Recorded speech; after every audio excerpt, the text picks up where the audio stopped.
Hey, I'm Dean and this is Legacy Voyage. In Season 1, I'm documenting my journey to earning my first 100K net worth as a full-time college student. Join me as I share some of the lessons I learned along the way.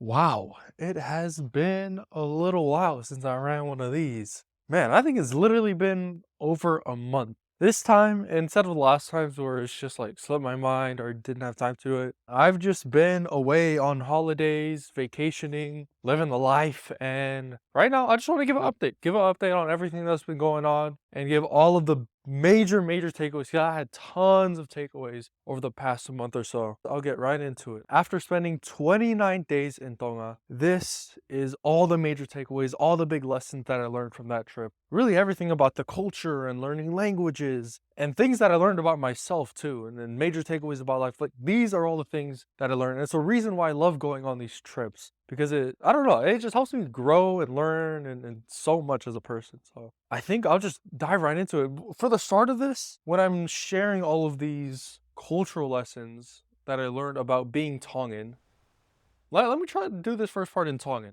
because although my Tongan is definitely not perfect, and all the Tongan listeners who know the Tongan are going to be like, dang, he doesn't know nothing.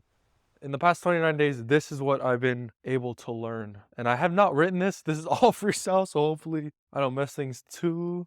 But let's see. Ko lesoni ulwaki na guako ko talangofua. Talangofua ko mahu inga o pito ki he kakai whakatonga. O nau saia talangofua o pito. Ko uhi ko e whaunga ke lava whakaali ali o ofa ki ho matua ke talangofua ki nau tolu.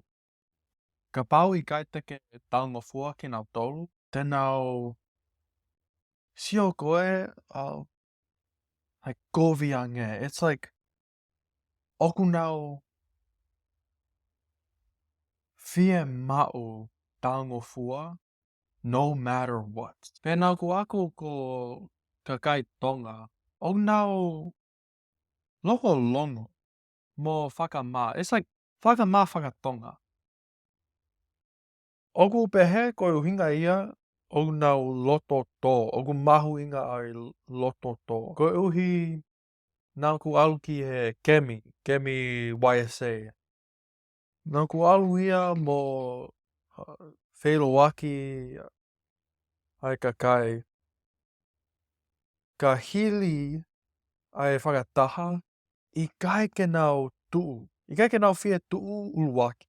Oku nau tali pe a sio ka pau ke tuu hataha. Ka I kai ke ne fia tuu uluwaki. Oku pehe ko hinga ia oku nau loto to. Pea oku pehe oku nau fia mau ha taki. Ko uhi ka pau ke nau mau ha taki ke ne taki nau tolu. Pea tokoni nau tolu. Oku nau ngawe lahi. Ko lesoni e tolu nau kuako. Oku nau loto foa. Oku pehe ko hinga ia. Oku nau saia tauhiwa. Tauhiwa e nau kakai. Ka pau I kai ke mau mea lahi. Like, even if oku ne mau si pe, oku nau kei fie foa. Oku nau kei loto foa. Pea oku pehe ko mea ia ko, it's just ulunganga whakatonga. That's just how it is. And those were all the lessons. Not all of them, but man, I should have recorded one of these before, when my Tonga was better.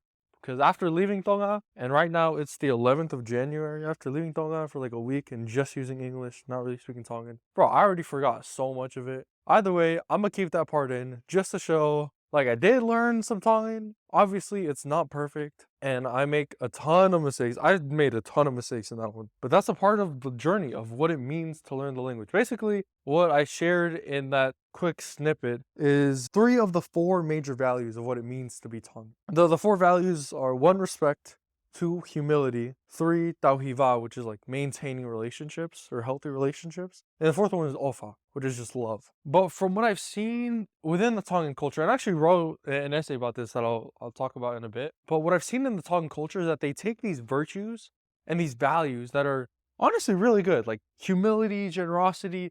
These are things that I think are really, really helpful, really important. But I think from what I've seen is that a lot of these get taken to the extreme, where, for example, you have respect. Respect is a really good thing, but from what I've seen in Tongan culture, they take it to the extreme, where you have to respect no matter what. And a part of that is you have to obey no matter what. You can never question. And that, in my opinion, just doesn't seem very helpful. It doesn't seem a healthy thing. Like just listening to what someone says simply because they are older than me doesn't make a ton of sense. But like I mentioned, I did a lot of thinking about this. When I was in Tonga, a ton of my mental energy, of course, was towards like learning the language and all that stuff. But it was also a lot of thinking towards what it means to be Tongan. For me, being born in America, but being racially Tongan and having kind of this cultural disconnect, not knowing the language, I wrestled with this a lot. What the heck does it mean to be Tongan? And even more than that, like, because I'm from America, what does it mean to be Tongan American? There seems to be this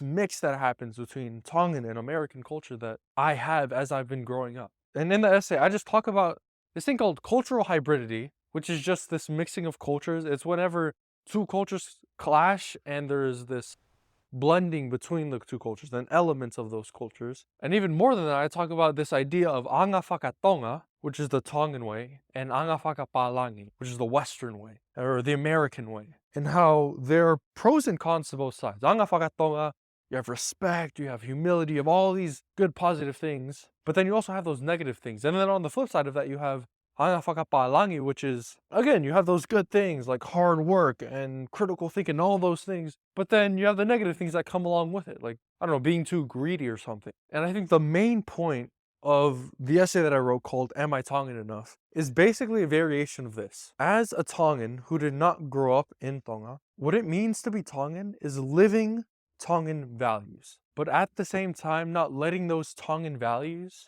become my entire identity. Because I am more than merely Tongan. I'm more than merely American. And honestly, I'm more than like being a student or being a podcaster. All of these different identities that I hold, I'm more than all of these things. I am Dean. But back to this idea of talking about cultures and what it means to be Tongan, a huge part of, I think, being Tongan is still learning the language. Like, sure, you can live out the values, but one of the values of learning what it means to be Tongan is learning the language. And while I was learning the language, there were a couple of really key takeaways that I had. And the first one is the advantages of learning languages as an adult. I think I hear this a lot, especially from kids my age who are like 20 and even older, like 30s, 40s. A lot of them, they have this excuse like, oh man, I wish I learned it when I was a kid. Because it's easier for kids to learn languages because their brain plasticity or whatever it makes it easier. And although I'll admit, like, for sure, perhaps there are some things that may be easier for kids, but I think no matter what, there are always advantages to every position.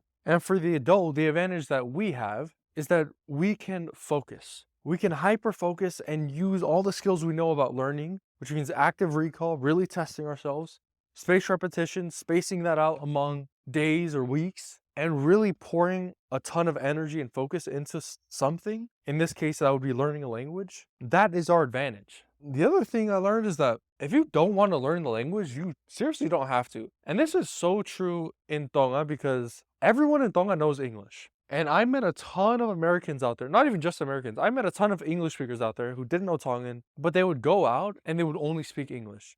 I met someone who literally lived in Tonga for 10 months. 10 months! And because they did not want to learn the language, they didn't at all. They could just speak English. Everyone would speak English back. Like, it's all good. But because I really forced myself to speak Tongan and learn the language, even though, of course, it was a hard thing to do, really making sure that I actually wanted to learn the language, so I actually put in the effort to do it. Because if you don't put in the effort, then you will not learn. Or at least that's how I saw things when I was down there. Now, one of the big things that happened, probably my highlight from the entire trip, was I went to this YSA camp. It's a young single adult camp, but basically all the young single adults, these are all the members of the Church of Jesus Christ of Latter-day Saints, all the Mormon adults. Most of them came back from their missions. So they were around the age of like 20, pushing like 24-ish, we'll say. Most of them were around that age. And as I went to this camp, I had so many lessons from it. But one of the biggest things is as I challenged myself to only speak Tongan,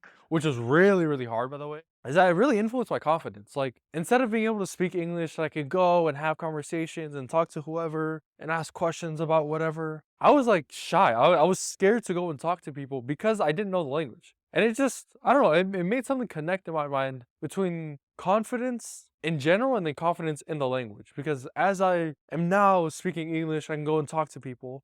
I have this certain confidence that comes along with being able to transfer the ideas I have in my brain into words and say them out loud and transfer that idea to another person. And the other thing I learned while being on that camp is that other people will respect the effort that I put in. One thing that I was really afraid to do as I was trying to speak Tongan, because I messed up so much. But for the most part, no one like laughed at me or like pointed fingers. Oh, look at that guy who's trying to speak Tongan but can't really do it. Most of them just corrected me. And when I asked questions, they would tell me what I did wrong, tell me how to say it better. But most importantly, they respected the effort that I put into it. Like whenever we had free time during the camp, everyone would be like, fine, man, no, yeah, just do whatever. But I would actually go and learn and read the book and try to test myself and actually put in the effort to learn this language. And from what I saw, a lot of people, they actually respected that I did that. Now onto the personal takeaways that I learned about myself, and this kind of connects back with learning the language. I learned that I love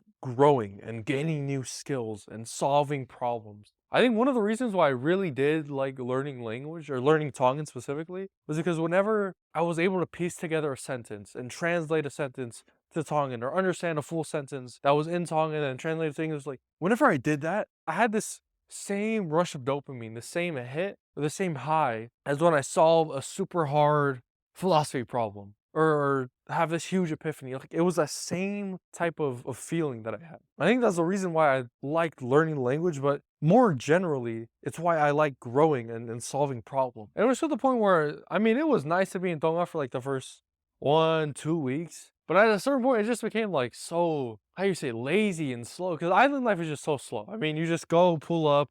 The only things to do is like eat, cook, clean, and like go to the beach or whatever. But after that got boring real quick. It just made me realize that just doing nothing all day is boring, bro. Like sitting at home and scrolling through whatever, TikTok or YouTube, like it's just not as fun for me as when I'm actively trying to learn and grow as a person. I think I just get a lot of fulfillment and joy out of growing as a person. But that said, I did spend some time while I was in Tonga. I was like, I think it's probably week 3. I was getting kind of, I wouldn't say burnt out, but kind of bored of learning the language and doing the flashcards all the time. So I just started watching YouTube and doing whatever. But then I remember this because one of the things I did is I went on a boat ride from Tongatapu, the main island, to Vava'u. And it was one of the other islands. But the boat ride was like legit almost 24 hours. And on the boat ride, you have no Wi-Fi. So that means no YouTube. And it was kind of interesting because the day before the boat ride, it was like any other day. I would just wake up, kind of be learning the language, but then I would also like watch YouTube a bit and like I'd be super distracted basically. But I was on this boat ride, bro, I was locked in. And it taught me a lesson that honestly is pretty obvious, but still important nonetheless. And the lesson was this: it's super easy to focus when there's no distractions. Which, saying it out loud, is like, it's so silly, but it's so true. Because I was on that boat ride, I had no Wi-Fi, which means no YouTube. And what is there else to do? I mean, like, I guess like you could play games. Well, I didn't really have games downloaded on my phone. So the only other thing to do was read a book or write an essay or learn from the flashcards. But basically, the only thing else to do was focus because all the other distractions that I had, they were just gone, or I couldn't go back to those distractions. And this kind of connects with the third lesson that I learned, is that I really like hyper focusing on one thing. Because during the school year, before I went on this trip to Tonga, I mean, even right now, my mind is like juggling so many different projects and opportunities, all these different things.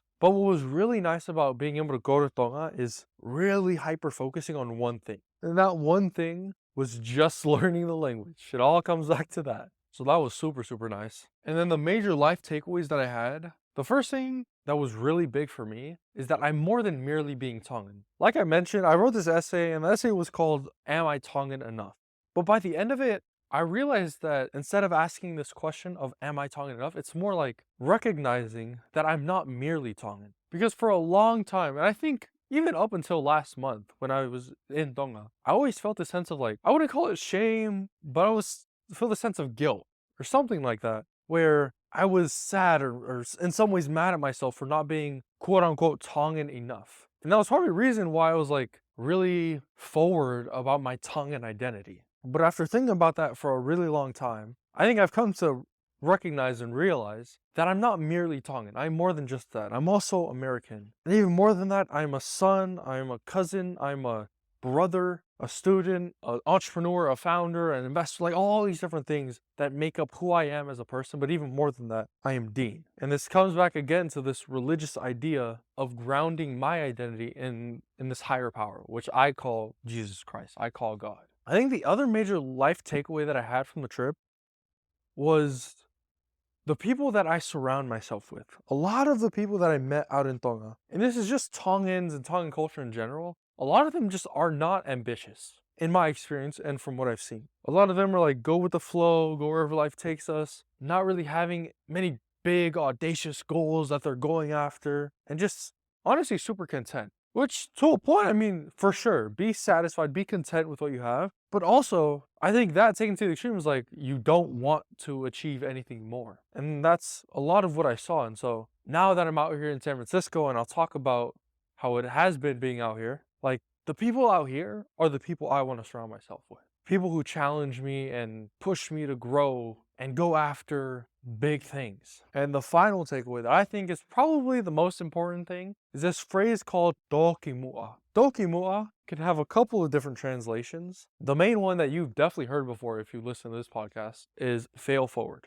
Do meaning fail, kimua forward. And dokimua, I mean, it was just the summation of everything. Like in learning the language, it was not being afraid to fail because I made so many mistakes. But if I was too afraid to make those mistakes, then I would have never learned a lick of Tongan. So that of course is a big lesson, a big takeaway. The other thing that it means is fail before or fail early. This is another cool thing because I don't think I could have done this like later in life.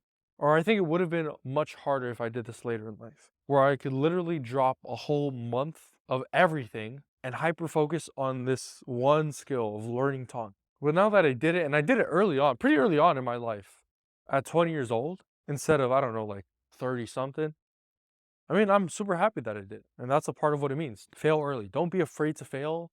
And especially don't be afraid to fail early. But another one that I kind of thought this was funny, but it says another translation for do is sugarcane. And I thought it was just an interesting way to put this because instead of thinking of do, which means fail or falling as this bad thing, do is like sugarcane. It's like this good thing, this sweet thing. Because failing forward, falling forward, that is what it means to learn. And that is, in many cases, the only way to learn. But anyways, those are the major takeaways. Hopefully that was somewhat coherent. I haven't done one of these podcast episodes in a while. But anyways, I will give the life update so far. Starting with number one, my God. The other day I had a really interesting conversation with a couple of classmates. And they got pretty, like, I wouldn't say super heated, but it got pretty intense. Like there were some spirited conversations going on. It was really about like God and Christianity mostly and religion. But the main thing it reminded me about was why I believe. Or I think more accurately, why I choose to believe, why I choose to have faith. And I've talked about this before a bunch of times, and I really want to write an essay about this. I'll call it My Will to Believe, as an ode to William James and his essay, My Will to Believe, or how do you call it? Oh yeah, William James and his essay, Will to Believe. But I think for sure, relationship with God has been going pretty well, I'd say. I've been praying, reading the Bible every day since Christmas. I have been missing a couple days every now and then. But since Christmas, I've been pretty consistent with it, which I'm very happy about. Update on my health or myself. I'm chilling, honestly. I think being out here in San Francisco, I don't think I give a full rundown of what I'm doing out here. So basically, there's this program as a part of Northwestern. It's an entrepreneurship program where you move out to San Francisco, literally in the city, and you take 4 classes, and that's pretty much it. But I secured a couple internships, working on a couple things that I'll talk more about in my update on the work. But now being out here in San Francisco, I have to fend for myself. There's no more free food events like how there was on campus, so I'm honestly just scouring I mean, even now, I can still find free food. There's some events going on that are free and they have food. Like, I think a couple days ago, I went to a philosophy, ethics, and business event. That was pretty cool. They had like pizza and stuff. I pulled up to the campus out here in San Francisco. They had food lying around, so I picked that up. So I think even now, I can like try my best in finding food. But for the most part, it's been good. There's a gym out here, trying to lift every day or as much as possible and basically get back into the grind of things, into the groove. Of course, man, I really got to work on my sleep schedule because I think last night I slept at 6 in the morning, bro. That is crazy. I wasn't like scrolling Instagram or nothing. I was just talking with a couple of roommates, which brings me to update on my people. I think honestly it's been super good. I mean, I've been getting super close with the other classmates I have out here. A lot of them are dogs, bro. I would say all of them, they're all dogs doing huge things and like consulting and tech and all these random things. But it's been really cool. And finally, update on my work. This is probably like the most extensive thing. I think big thing number one, I got another client with We Are Asian. It was just the Hawaiian restaurant that's out there in Chicago. Or not Chicago, but like Chicagoland area. And honestly, my favorite Hawaiian restaurant. So that was a big dub for We Are Asian. And then I think like as a side note of that one, I also made this Pacific Islander language translator. So it translates like Fijian and Maori and Tongan and Samoan and all that stuff. And I honestly just wanted to like test out my coding skills and see if I still got it in me. But admittedly, it was a super easy project. Either way, happy I did that. And then the other thing I did was I did learningtongan.com, which is basically just a list of resources that I use to learn the language. The other major update, I already mentioned I'm out here in San Francisco, and being out here in San Francisco, there were two big things that happened. Number one, I met up with the YC startup that I'm working with, Roundabout, that's doing AI traffic lights. That was pretty cool. Got to meet the founder. Hopefully we'll be doing more work and get things rolling on our first pilot customer. Major update number two is that I started as a scout, a venture scout for Soma Capital. Soma Capital is like a huge venture firm actually. They got 20 plus unicorns. Unicorns basically startups that went, honestly, I don't know the exact definition for unicorns, but it's basically startups that went big, either IPO'd or had a huge exit or something like that. And they have $1 billion of assets under management. That's kind of crazy. But either way, the main thing is that in Tonga, I hyper focused for 29 days on learning the language. And now my hyper focus will be in the startup world. As I'm building We Are Asian, helping to build Roundabout, the YC startup, scouting out for other startups to invest in as a venture scout. That'll be the new thing. And really being honest now about decisions that I'm thinking through. I'm seriously debating on whether to shut down We Are Asian. I wouldn't say shut down We Are Asian. I think more accurately, I'm seriously debating on what to focus on. Because I think although it's great, like I have all my time and attention divided between all these things that I can learn from with investing and YC startup and all this stuff. I think there's something to be said about picking one thing and saying no to everything else. And so a part of that, it could be me picking one thing, which could be the YC startup, could be We Are Asian, it could be the venture thing, and then saying no to everything else. But that's one of the frameworks I'm trying to think through, or at least one of the decisions I'm trying to make. And then the framework that I'm thinking through is the offensive defensive framework that I think, I forgot when I used this, but it was ages ago. But it's basically like, I think because I'm young right now, I can play offensively, meaning I can take more risk. And I can do all these different things and basically just explore. And once I find the one thing that I'm really good at and really want to hone in on, then I can exploit that thing and play defensively. But as for right now, I think what I'm doing is the move, where I just have all my hats thrown everywhere, basically throwing everything at the wall, seeing what sticks. And once I see what sticks, then I go in 100% on that thing. But as right now, I'm not sure if it's the best way to do things, but that's how I'm doing it. I am splitting my time, attention, and focus on 3 major projects, and then including school too. So I guess that would be 4. Either way, I will learn a ton and hopefully share those learnings with whoever's listening. But that's all for this one.